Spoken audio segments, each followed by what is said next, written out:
हरे भरे खेतों और मिट्टी की खुशबू से महकता था रामगढ़ गांव। यहाँ के लोग सुबह होते ही अपने अपने खेतों की ओर निकल पड़ते थे। सूरज की पहली किरण के साथ ही गलियों में गुनगुनाहट शुरू हो जाती। चलो भाई, आज सिंचाई करनी है, बीज बोने हैं। और इन्हीं आवाजों के बीच एक ठेला हर रोज सबसे पहले सज जाता था। रामू का मशहूर छोले भटूरे वाला ठेला। लोग खेत जाने से पहले वहीं आकर जमा हो जाते। अरे रामू भैया ये बताओ, तुम ये भटूरे किस आटे से बनाते हो? कितने भी खा लो मन ही नहीं भरता। भाई, आटा तो वही गेहूं का है, पर जादू है मेरी दादी के मसालों में। वही स्वाद देती है मेरे छोले को कि लोग 20 साल से भूल नहीं पाए। अरे हाँ भाई तेरे छोले की खुशबू तो खेत से ही पहचान लेते हैं हम। इतने में दूर से एक रिक्शा आई। एक डाकिया और उसकी पत्नी उतरे। भाई, ये रामगढ़ गांव यही है ना? हाँ जी, यही है। क्यों, डाक पहुंचना है क्या? नहीं, अब तो मैं यहीं रहूंगा। मेरी पोस्टिंग यहीं हुई है। इतना कहकर उसने अपनी पत्नी कविता से कहा, अरे कविता, चलो पहले कुछ खा लेते हैं। इस छोले भटूरे की खुशबू तो कमाल की है। कविता ने धीरे से कहा, आप खाएंगे और इतने लोगों के सामने? चलिए घर चलिए, मैं खुद बना दूंगी। अरे भाभी, एक बार खा लोगी तो घर में बनाना भूल जाओगी। भैया, आपको नहीं पता, अगर ये खाने लगे ना तो आपके बर्तन भी नहीं बचेंगे। सब हंसे और इसी हंसी के बीच रामगढ़ की सुबह और भी मीठी हो गई। अगली सुबह मोहन नींद से उठते ही बोला, कविता, मैं जरा गांव के मुखिया जी से मिलने जा रहा हूं। तब तक तुम कुछ खाने को बना देना। ठीक है जी, दाल चावल बना देती हूँ, जल्दी आ जाइएगा। हाँ, बस थोड़ी देर में आ जाता हूँ। और बाहर निकल पड़ा। रास्ते में चलते हुए उसे एक पाव भाजी का ठेला दिखा। भाप उठती हुई तवे से खुशबू आ रही थी। उसने मन में सोचा, अरे मन तो कर रहा है एक प्लेट पाव भाजी खा लूं, पर नहीं, पहले मुखिया जी से मिल लूं, बाद में आकर खा लूंगा। कुछ देर बाद वह मुखिया जी के घर पहुंचा। मुखिया जी मुस्कुराकर बोले, आओ आओ मोहनलाल, कैसा लग रहा है हमारा गांव?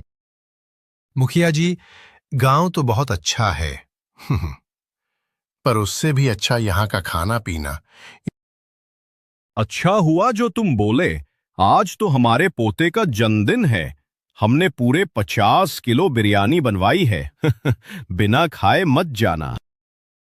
बिरयानी का नाम सुनकर मोहन का पेट जोर जोर से गड़गड़ाने लगा। मुखिया ने अपने नौकर से कहा, सुनो, मोहन बाबू को जितनी बिरयानी खानी है उतनी खिलाओ। मैं जरा बाहर तक होकर आता हूं। नौकर ने एक प्लेट बिरयानी, साथ में प्याज और नींबू रखा। मोहन ने पहला कौर लिया और बोला, वाह क्या स्वाद है भाई। और एक प्लेट लाओ। एक प्लेट, फिर दूसरी, फिर तीसरी। नौकर थक गया, पर मोहन का पेट नहीं भरा।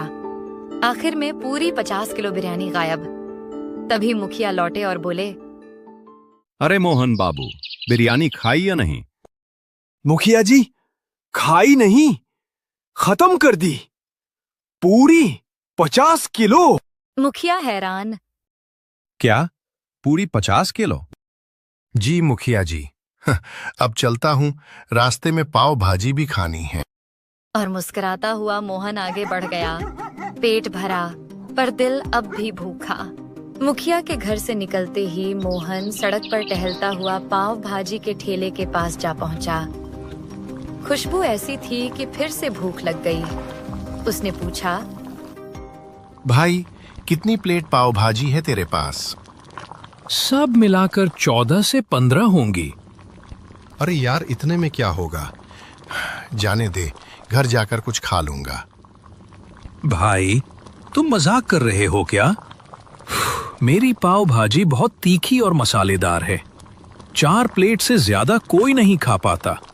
तभी पास खड़ा एक ग्राहक बोला, सही कह रहा है भैया, हम तो 1 प्लेट में ही हार मान लेते हैं। और ये पाव भी देखो, कितने बड़े बड़े। हाँ भाई, अगर तुमने 2 प्लेट भी खा ली तो हम सबका मान बढ़ जाएगा। मोहन हंसते हुए बोला, भाई तुम्हें क्या पता मेरा पेट नहीं भट्टी है। चलो एक काम करते हैं, अगर मैंने सारी 15 प्लेट खा ली तो पैसे नहीं दूंगा, लेकिन अगर एक भी प्लेट बची तो सारे की डबल कीमत दूंगा।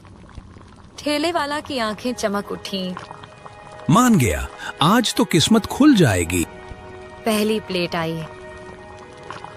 4 बड़े पांव, ऊपर से मक्खन टपकती गर्म भाजी। उसने झटपट पूरी प्लेट साफ कर दी। चलो दूसरी लाओ, उसने कहा। ठेले वाला थोड़ा हैरान, पर लाया। वो भी खत्म। तीसरी, चौथी, 5वीं भी खत्म। देखते ही देखते मोहन एक के बाद एक प्लेट ऐसे खा रहा था जैसे कोई कहानी सुन रहा हो। ग्राहक फुसफुसाने लगे, अरे ये आदमी है या राक्षस? अब तो ठेले वाले की हालत खराब है। भाई, अब कुछ मजा नहीं आ रहा, जरा और तीखा बना दे। लो, इसमें लाल मिर्च 2 गुनी कर दी। पर मोहन तो जैसे आग भी खा लेता था। एक के बाद एक सब प्लेटें गायब। आखिर में बस आखिरी प्लेट बची। मोहन बोला, अब ये आखिरी है, इसे धीरे धीरे खाऊंगा। और याद रखना, अब 1 रुपया भी नहीं दूंगा। ठेले वाला चुप, माथे पर पसीना। 5 मिनट बाद आखिरी निवाला भी खत्म। चारों तरफ सन्नाटा। फिर सब जोर जोर से चिल्लाने लगे, वाह मोहन भैया, 15 प्लेट पाव भाजी खत्म, गजब कर दिया। ठेले वाले का चेहरा उतर गया। मोहन हंसते हुए बोला, चिंता मत कर भाई, अब घर जाकर दाल चावल भी खाना है। और पूरे गांव को हैरान छोड़कर मोहन मस्त चाल में घर की ओर निकल पड़ा। पेट भरा, पर दिल अब भी भूख से भरा।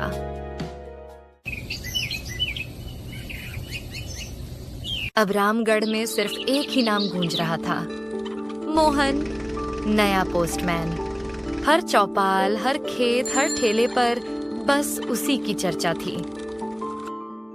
अरे सुनो, पता है वो नया पोस्टमैन ना, उसे 100 आदमी जितना खाना चाहिए। मैंने भी सुना है, पूरे गांव में बस उसी भुक्खड़ की बात हो रही है।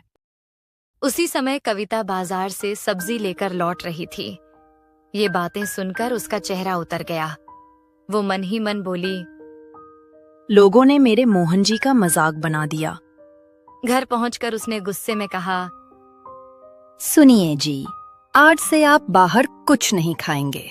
जो भी खाना है घर में ही मिलेगा, समझे आप? अरे भाग्यवान, तुम क्यों परेशान हो रही हो? मैं अब ज्यादा नहीं खाता। और सुनो, आज गांव में खाने की प्रतियोगिता रखी गई है। क्या? आप मत जाइए, लगता है गांव वालों की कोई साजिश है। सब आपका मजाक उड़ाएंगे। अरे तुम भी ना कैसी अजीब बातें करती हो। अब मुझे देर हो रही है, प्रतियोगिता शुरू होने वाली है। गांव के चौक में बड़ा हंगामा था। मुखिया जी बोले, सुनो सुनो, आज की खाने की प्रतियोगिता शुरू होती है। जो 5 प्लेटें खत्म करेगा वही विजेता कहलाएगा। मोहन सहित 5 प्रतियोगी थे। सब दुबले पतले पर आत्मविश्वास से भरे। पहली प्लेट आई, रसगुल्ले। सबके चेहरे खिल उठे।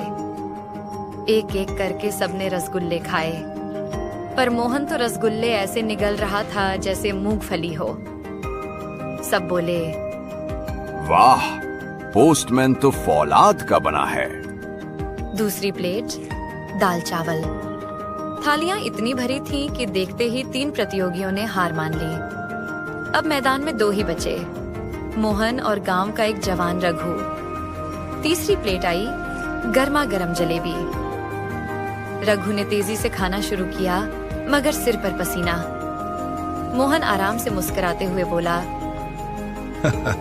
मीठा तो मेरा कमजोर पॉइंट है, पर छोड़ूंगा नहीं। कुछ ही देर में जलेबियां भी गायब। रघु हाँफने लगा। तभी चौथी प्लेट शेजवान नूडल्स मंच पर आई। लाल मिर्च की खुशबू से ही सबकी आंखें जलने लगीं। भाई बहुत तीखा है। अरे ये तो मजा है। जितनी तीखी उतनी अच्छी। बस अब नहीं होगा। गांव में तालियां गूंज उठी। मुखिया बोले, वाह मोहन बाबू, अब तो उठ जाइए, आप जीत चुके हैं। मोहन ने मुस्कुराते हुए कहा, अरे नहीं मुखिया जी, पहले ये चौथी प्लेट तो खत्म कर लूं। सभी ठहाका मारकर हंस पड़े। मुखिया बोले, मोहन बाबू, अब आपकी जीत पक्की है। इनाम के तौर पर अगले 1 साल तक आपको गांव के हर ठेले पर मुफ्त खाना मिलेगा। लेकिन सारे ठेले वाले एक दूसरे का मुंह देखने लगे।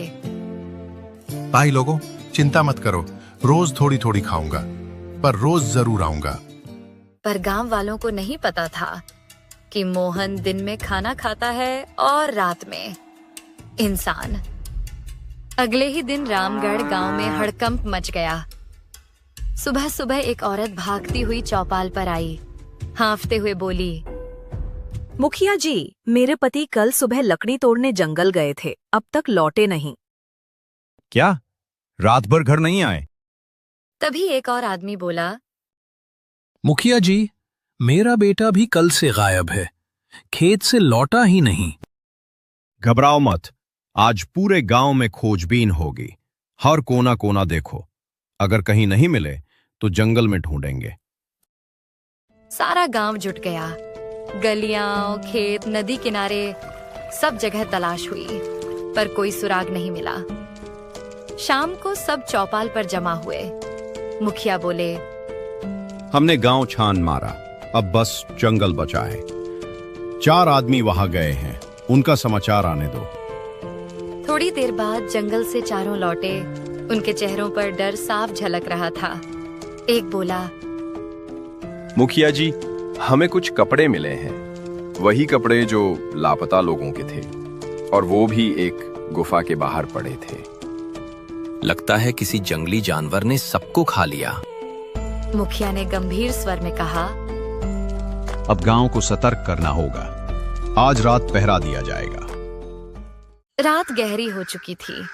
2 पहरेदार गांव के बाहर खड़े थे। अचानक एक ने कहा, अरे वो देखो, वो तो मोहन लग रहा है इतनी रात को। हाँ वही है। अरे मोहन भाई,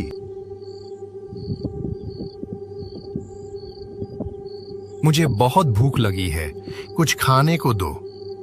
इतना कहते ही उसका शरीर कांपने लगा। आंखें लाल हो गईं, दांत नुकीले, और पलक झपकते ही वो भयानक राक्षस बन गया। दोनों पहरेदार चीख भी न पाए। उन्हें उसने खा लिया।